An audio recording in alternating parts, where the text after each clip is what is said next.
জ্ঞানী ব্যক্তি এমন একজন সাহাবী আলী রাদিয়াল্লাহু তাআলা আনহু নিজের জামানায় অন্য সাহাবীদেরকে, উনার মান্যকারীদেরকে, মুসলমানদেরকে আদেশ দিলেন তোমরা তারাবির নামাজ 8 রাকাত না, তিনি আদেশ দিয়েছিলেন 20 রাকাত পড়ো। জোরে বলতে হবে সুবহানাল্লাহ। বিখ্যাত মুজতাহিদ তবকার সাহাবী হযরত আব্দুল্লাহ ইবনে মাসউদ রাদিয়াল্লাহু তাআলা আনহু জামানায় তিনি বলছেন আমরা 20 রাকাত তারাবি পড়তাম। আর যে হাওয়ারটি আমি দিচ্ছি আলহামদুলিল্লাহ সাহাবায়ে কেরামের হযরত আলী জামানায় 20 রাকাত তারাবি হয়েছে, উমর ফারুকের জামানায় 20 রাকাত তারাবি হয়েছে, তাবেঈনদের জামানায় 20 রাকাত তারাবি হয়েছে, চার ইমামের জামানায় 20 রাকাত তারাবি হয়েছে। এই সমস্ত বিষয় সহিহ হাদিস এবং সহিহ সূত্র দ্বারা প্রমাণিত। জোরে বলতে হবে সুবহানাল্লাহ। সাহাবায়ে কেরামের চাইতে সুন্নাত আজকের মৌলবি বেশি বুঝে বাবা? এর জোরে বলেন বেশি বুঝে? একজন সাহাবী দেখিয়ে দেখে 8 রাকাত তারাবি পড়েছে, কেউ দেখাতে পারবে না। 8 রাকাতের দলিল দুটি দেওয়া হয়, একটু আমার দিকে লক্ষ্য করবেন। 8 রাকাত তারাবির পক্ষে দুটি দলিল দেওয়া হয়। একটি দলিল বুখারী শরীফের মধ্যে আম্মা জান আয়েশা সিদ্দিকা রাদিয়াল্লাহু তাআলা আনহাকে কিছু সাহাবী জিজ্ঞাসা করলেন, আম্মা জান আমার নবীর নামাজ রমজান মাসে কি রকম ছিল? নবী রমজানে কেমন নামাজ পড়তেন? আয়েশা সিদ্দিকা রাদিয়াল্লাহু তাআলা আনহা বললেন, রাসূলুল্লাহ সাল্লাল্লাহু আলাইহি ওয়াসাল্লাম রমজান মাসে 11 রাকাতের বেশি পড়তেন না। জোরে হবে না সুবহানাল্লাহ? 11 রাকাতের বেশি পড়তেন না। তাহলে বুঝা গেল যে নবী পাক রমজান মাসে 8 রাকাত তারাবি পড়েছেন আর 3 রাকাত বেতর পড়েছেন। নাউজুবিল্লাহ বলুন। জোরে হবে না নাউজুবিল্লাহ? আয়েশা বলছেন রমজানের বাইরে 11 রাকাতের বেশি পড়তেন না। মানে বুঝা গেল তারাবির নামাজ শুধু রমজান মাসে হয় আর তাহাজ্জুদের নামাজ 12 মাসে হয়। বুঝা গেল বুখারীর হাদিস কিয়ামত পর্যন্ত তারাবির প্রমাণ করা যাবে না, এটা হচ্ছে তাহাজ্জুদের হাদিস। সুবহানাল্লাহ। দলিল নিয়ে এলেন, খালি বলে দিলে তো আর হবে না। আমি দলিল দিচ্ছি শুনেন। লামাযাবি আহলে হাদিসদের বড় ইমাম নওয়াব সিদ্দিক হাসান খাঁ ভোপালী নিজের কিতাব আউনুল বারী দ্বিতীয় খণ্ড 196 পৃষ্ঠার মধ্যে লিখছে, এই আম্মা জান আয়েশার হাদিসকে উল্লেখ করেছেন। হযরত আব্দুল্লাহ ইবনে মাসউদ বলছেন নবী পাক কয় রাকাত পড়তেন? বলেন 13 রাকাত পড়তেন। আয়েশা বলছেন এক জায়গায় রমজানের বাইরে 11 রাকাতের বেশি পড়তেন না। আবার আয়েশা বুখারীতে বলছেন 13 রাকাত পড়তেন। আবার এক জায়গায় আয়েশা বলছেন 9 রাকাত পড়তেন। তার হাদিসের শব্দের মধ্যে রাকাত সংখ্যার মধ্যে বাড়তি ঘটতি আছে না নাই? একই বুখারীর মধ্যে আয়েশা বলছেন নবী রমজানের বাইরে 11 রাকাতের বেশি পড়তেন না। ওই বুখারীতে আব্দুল্লাহ ইবনে মাসউদ বয়ান করছেন নবী 13 রাকাত পড়তেন, আয়েশা বলছেন 13 পড়তেন, আয়েশা কখনো বলছেন 9 পড়তেন। তো বিভিন্ন রকমের একই নামাজের ব্যাপারে যখন কোথাও 7 রাকাত পাওয়া যায়, 9 রাকাত পাওয়া যায়, 11 রাকাত পাওয়া যায়, 13 রাকাত পাওয়া যায়, এই ধরনের হাদিসকে বলা হয় মুস্তারিব। আর মুস্তারিব হাদিস দিয়ে দলিল গ্রহণযোগ্য হয় না। জোরে বলেন সুবহানাল্লাহ। আর নবী পাক সাল্লাল্লাহু আলাইহি সাল্লাম শুধু 11 না 13 রাকাত পড়েছেন, বুখারীর হাদিস। তাহলে 13 রাকাত পড়লে কয় রাকাত তারাবি মানতে হবে বাবা? জোরে বলেন। 10 রাকাত তারাবি 3 রাকাত বেতর, আর 12 রাকাত তারাবি 1 রাকাত বেতর, নাকি বলেন? আর যদি 9 রাকাত হয় তাহলে 8 রাকাত তারাবি 1 রাকাত বেতর। আর যদি 7 রাকাত এর হাদিসটা দেওয়া হয় তাহলে কয় রাকাত তারাবি হবে? 4 রাকাত তারাবি 3 রাকাত বেতর। তা 4 রাকাত তারাবি হয়? জোরে বলেন। 4 রাকাত তারাবি হয়। তো হাদিসের মধ্যে ইস্তেরাব, তার কারণে ওই যে আপনার ব্রাদার রাহুল, ওই ব্রাদার রাহুলদের সবচাইতে বড় বাপ যার নাম হচ্ছে নওয়াব সিদ্দিক হাসান খাঁ ভোপালী আউনুল বারী কিতাবের মধ্যে লিখছে বুখারী শরীফের এই হাদিস এগুলো তারাবির না, এই হাদিসগুলো হচ্ছে তাহাজ্জুদের হাদিস। জোরে বলতে হবে সুবহানাল্লাহ। তাহাজ্জুদের নামাজ সংখ্যা 8 রাকাত করেন সুন্নাত হবে, সংখ্যা 12 রাকাত করেন সুন্নাত হবে, সংখ্যা আপনার 4 রাকাত করেন সুন্নাত হবে। এই যে সুন্নাত বলা হয়েছে এটা তাহাজ্জুদ তারাবির না, এটা তাহাজ্জুদের নামাজকে বলা হয়েছে।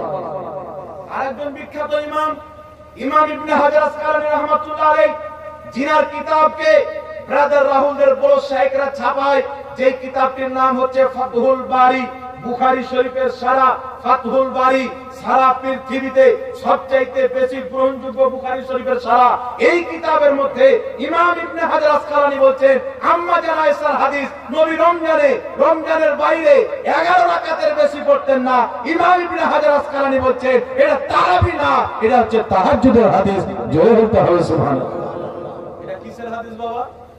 তাহাজ্জুদের হাদিস।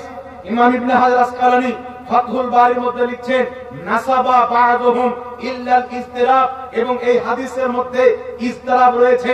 অনেক মুহাদ্দিসিনে কেরাম বলেছেন, আউনুল বারীর মধ্যে নওয়াব সিদ্দিক হাসান খান গোপালী বলেছেন নাসাবা বা'দুহুম হাদিসুহা ইল্লাল ইসতিরাব, এই হাদিসের মধ্যে ইসতিরাব আছে, তাই অধিকাংশ উলামায়ে কেরাম এটাকে তারাবি বলে গ্রহণ করেননি, সবাই তাহাজ্জুদের কথা বলেছে, এবং একই রাকাতকে সুন্নাত বলেনি, ভিন্ন ভিন্ন রাকাতকে বলা হয়েছে। জোরে বলতে হবে সুবহানাল্লাহ। তাহাজ্জুদের হাদিস দিয়ে মানুষের তারাবির নামাজকে খারাপ করা, এটা কোনো হক্কানি আলিমের কাজ হতে পারে বাবা? এবার 20 রাকাত তারাবির নামাজ সুন্নাত শুনেন। ইমাম নববী রাহমাতুল্লাহ আলাইহি নিজের কিতাব আল আজকার 84 পৃষ্ঠা, বেইরুত লেবাননের ছাপ, ইমাম নববী রাহমাতুল্লাহ আলাইহি বলছেন ইলাম আন্না সালাতাত তারাবিহে সুন্নাতুন বিইত্তিফাকিল উলামাই ওয়া হিয়া 20 রাকাতান। আল হযরতে ইমাম নববী বলছেন এলাম, পৃথিবীর মানুষ তোমরা জেনে নাও, আন্না সালাতাত তারাবিহে সুন্নাতুন, তারাবির নামাজ হচ্ছে সুন্নাত, বিইত্তিফাকিল উলামা, এই বিষয়ে সমস্ত আহলুল ইলমদের ঐকমত রয়েছে। ওয়া হিয়া 20 রাকাতান, আর ওটা 8 রাকাত না, ওটা হচ্ছে 20 রাকাত। জোরে বলতে হবে সুবহানাল্লাহ। কত রাকাত বাবা? 20 রাকাত সুন্নাত। ইমাম গাসালি রাহমাতুল্লাহ আলাইহি হুজ্জাতুল ইসলাম আহিয়া উলুমিদ্দিনের মধ্যে লিখতেছেন যে 20 রাকাত তারাবি হচ্ছে সুন্নাতে মুআক্কাদা। ফুকাহায়ে কেরাম, মুহাদ্দিসিনে কেরাম 8 রাকাতকে সুন্নাতে মুআক্কাদা বলেননি, তিনারা বলেছেন তো 20 রাকাতকে বলেছেন। এত জোরে বলতে হবে সুবহানাল্লাহ।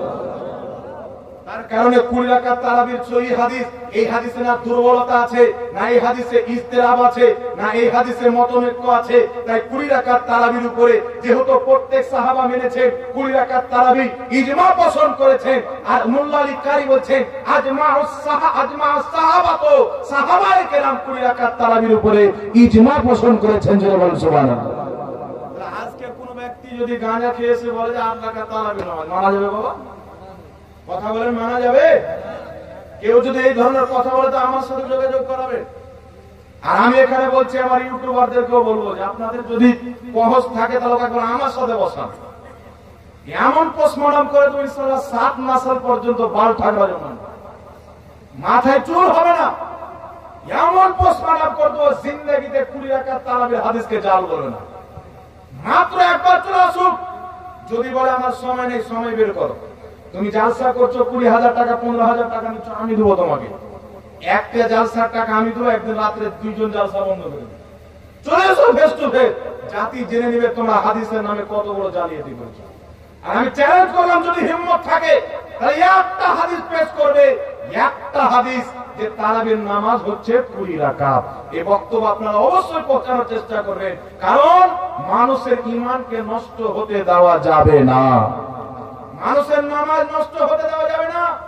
আলিম ওলামাদের কত বলার পর পর 10টা নামাজি হয়, আর এই নামাজির যদি নামাজকে খারাপ করে দেয় তাহলে আমাদের মতন মৌলবি আল্লাহর কাছে কি জবাব দিবে?